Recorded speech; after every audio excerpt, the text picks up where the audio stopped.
बिस्मिल्लाहिर्रहमानिर्रहीम। अस्सलामु अलैकुम। मैं हूँ आपका भाई अब्बास हमदानी और आप देख रहे हैं जाफरिया टीवी। आज का हमारा मौजू एक गुफ्तगू है जनाब हमज़ा बिन नसीर सलामुल्लाह अलैह।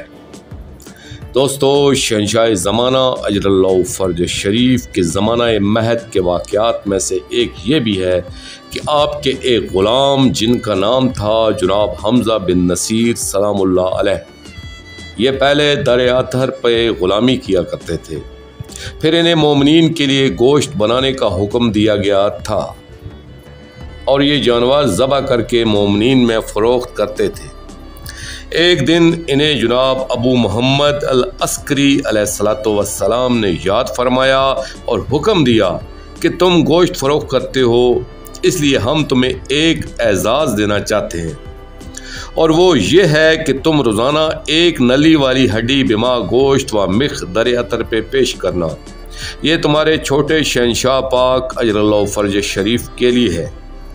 इस रवायत से उर्फा कराम आज भी ये समझते हैं कि शहंशाह ज़माना अजरल्लाहु फ़र्ज शरीफ को मिख बहुत पसंद है, और कई उर्फा अज़ाम आज भी नली वाली हड्डी से मिख निकाल कर शहंशाह ज़माना अजरल्लाहु फ़र्ज शरीफ को हदिया करते हैं।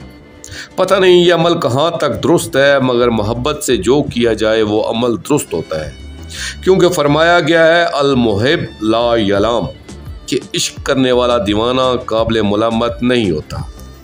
दोस्तों, आखिर में मैं शुक्रिया अदा करूँगा अपने मुर्शिद करीम अल सैयद मोहम्मद जाफ़र ज़मान नकवी अल बुखारी सरकार दामिज़िल्लाहु ताला का।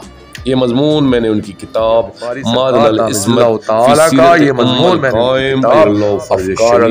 सल्लल्लाहु अलैहि से पेश किया है। और आखिर में अपने पाक शहंशाह अजरल्लाहु फ़र्ज शरीफ की बारगाह में इल्तिजा करें, अल्लाह जल या वली अल मज़लूमीन अजरल्लाहु ताला फ़र्जक सल्लल्लाहु अलैहि या रब्बा मोहम्मद मोहम्मद अज्जिल फ़रजा मोहम्मद सल्लल्लाहु अलैहि वसल्लम।